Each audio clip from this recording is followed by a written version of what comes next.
Halo, assalamualaikum warahmatullahi wabarakatuh. Jumpa lagi dengan saya di channel Babang Service. Oke guys, di hadapan kita sekarang udah terdapat satu unit HP Vivo dengan seri Vivo Y17s dengan kasus amazing guys. Ini LCD-nya rusak ya. Ini sepertinya kalau nggak ketindih ya kena air ataupun ya jatuh juga sering ya. Namun kalau jatuh biasanya pecah. Namun ini tidak guys ya. Oke, tanpa berlama-lama langsung saja kita eksekusi. Ini kita lepaskan dulu untuk slot kartu SIM. Lanjut kita panaskan di area backdoor atau back covernya menggunakan bantuan blower atau alat pemanas lainnya. Nah, setelah kita rasa cukup panas, lanjut kita buka back covernya. Di sini saya menggunakan bantuan plastik mica dan hati-hati guys ya karena ini rawan sekali ngelupas. Nah, di sini saya tarik saja karena berhubung masih ori jadi masih menggunakan double tip ya, gampang untuk ditarik seperti ini guys ya. Lanjut kita amankan dulu dan kita buka untuk semua baut-bautan di area bezelnya. Ini bautnya lumayan banyak guys ya. Nah, jadi untuk teman-teman yang pengen melakukan penggantian LCD di Vivo Y17s boleh diikutin untuk tutorialnya. Namun tidak saya rekomendasikan untuk ajang uji coba guys ya. Serahkan saja kepada ahlinya agar meminimalisir resiko guys ya. Nah, ini kita lepaskan semua baut-bautan. Oke, ini udah terlepas semua guys ya untuk baut-bautannya. Lanjut kita lepaskan untuk bezelnya. Di sini saya menggunakan kuku saja. Nah, ini kita lepaskan bezelnya. Namun hati-hati guys, ada fleksibel fingerprint. Nah, ini kita amankan dulu ya.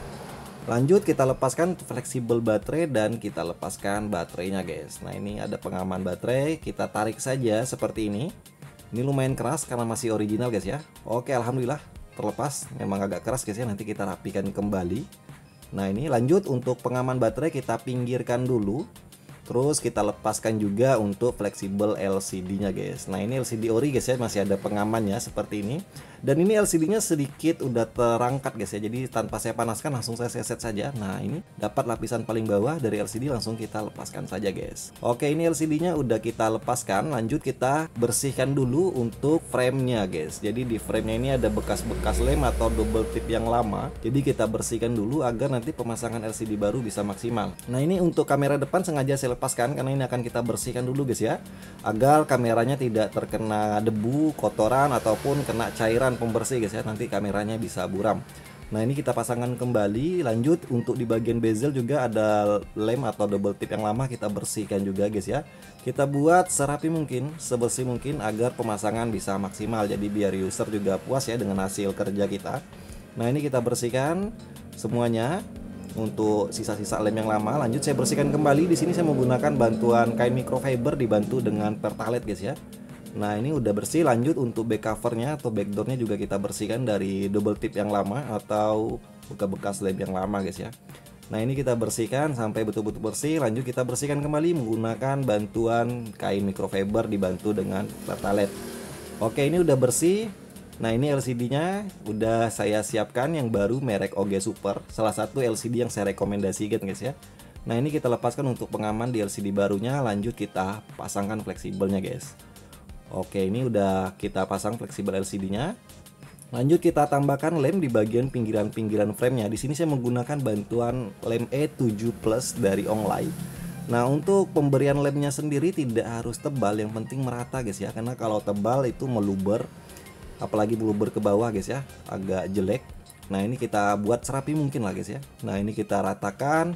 Lanjut ini ada di bagian atas lem agak meluber, saya lap dulu. Setelah itu kita presisikan untuk LCD-nya. Nah, ini udah presisi. Lanjut kita presisikan juga untuk fleksibelnya guys. Nah, ini fleksibel kita presisikan.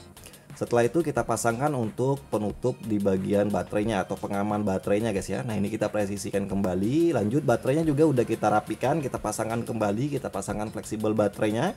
Lanjut kita ambilkan untuk bagian bezel dan penutupnya guys ya. Nah, ini kita pasangkan fleksibel fingerprint. Lanjut kita pasang penutup mesin. Kita kasih baut dulu satu untuk penahan. Nah, ini lanjut kita presisikan bezelnya. Hati-hati penekanan jangan terlalu kuat, takutnya nanti LCD-nya bisa pecah guys ya. Ini slot kartu SIM juga kita pasangkan. Lanjut handphone kita rakit, kita pasangkan kembali semua baut-bautannya guys. Kelihatannya mudah ya untuk penggantian LCD, namun ya kalau tidak dikerjakan sama ahlinya juga lumayan berisiko guys ya. Apalagi untuk hasil kerjanya juga dilihat guys ya. Jadi untuk rekan-rekan yang punya counter, upayakan ketika persaingan zaman kini, usahakan pengerjaannya rapi, Hasilnya biar lebih mantap agar konsumen juga puas guys ya dengan hasil kerja kita. Oke, ini baut sudah kita pasangkan semua. Lanjut, ini pengaman baterai kita tambahkan lakban sedikit. Di bagian kamera juga saya lap takut ada debu.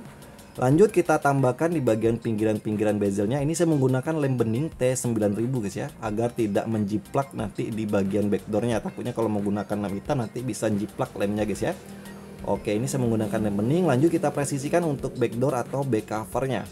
Nah, ini ada lem yang meluber, langsung saya lap, berhubung masih basah jadi enak membersihkannya guys ya. Lanjut kita press LCD-nya. Di sini saya menggunakan bantuan karet saja guys ya. Kita press sampai LCD dan back covernya itu kering sempurna untuk lemnya guys ya. Kita diamkan kurang lebih 30 menit sampai betul-betul kering maksimal. Oke guys, balik lagi, ini udah kurang lebih 30 menitan. Ini udah kering maksimal ya untuk lemnya. Ini handphone juga udah saya hidupin, kita lepaskan segel. Mantap, kinclong guys. Oke, kita bersihkan dulu ya untuk bekas-bekas lem yang meluber. Tadi juga sambil menunggu lemnya kering juga lem-lem yang meluber udah sedikit saya bersihkan guys ya. Nah, ini saya lap sampai handphonenya kinclong guys ya. Jadi sebelum kita serahkan ke user, usahakan handphonenya dalam keadaan rapi dan bersih. Nah, ini bisa teman-teman lihat hasilnya itu presisi sekali, tanpa renggang guys ya, jadi rapat, betul-betul rapat. Jadi salah satu LCD yang saya rekomendasikan. Nah, ini untuk seriesnya Vivo Y17s. Nah, ini untuk kontrasnya juga mantap, warnanya guys ya, tajam. Nah, ini untuk kerapatannya juga ini maksimal guys, rapi guys ya, tanpa ada bekas lem yang meluber. Jadi kita minimalisir jejak penggantiannya guys. Mantap guys ya. Lanjut kita tes semuanya guys ya. Nah, ini untuk LCD yang lama. Lanjut kita buka lagi pengaturan, kita cek untuk di bagian tampilan.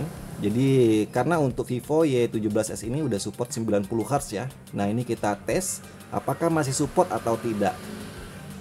Oke, nah ini kita cek 60 Hz nya support dan 90 Hz nya juga tetap support. Mantap, ini LCD OG yang saya rekomendasikan guys ya, masih support 90 Hz. Mantap. Lanjut kita tes juga ini yang bagian sensitif. Kebanyakan user takut handphonenya dibongkar atau ganti LCD, khawatir kameranya buram ya. Nah, ini sama-sama kita tes untuk kamera depan belakang. Oke, ini kamera depan hasilnya tetap jernih guys ya. Nah, ini tetap bersih. Nah, nggak buram ya. Mantap untuk kamera depan. Nah, ini bisa teman-teman lihat sendiri ya. Jadi usahakan pengerjaannya harus rapi, bersih guys ya. Oke, ini kamera belakang juga tetap jernih guys. Mantap ya. Nah, ini mantap, terang sekali untuk kameranya. Nah, jadi untuk tutorialnya bisa teman-teman ikutin seandainya pengen mengganti LCD di Vivo Y17s. Oke, ini handphonenya udah kembali mulus dan siap kita serahkan ke pemiliknya guys. Ini kita buka kembali di tentang ponsel biar teman-teman bisa lihat ya seriesnya, ini Vivo Y17s. Oke, sekian tutorial kali ini, semoga bermanfaat dan jangan lupa ikutin video-video tutorial kita selanjutnya. Sampai jumpa lagi di video kita selanjutnya guys. Sekian, wassalamualaikum warahmatullahi wabarakatuh. Mantap. Bye bye.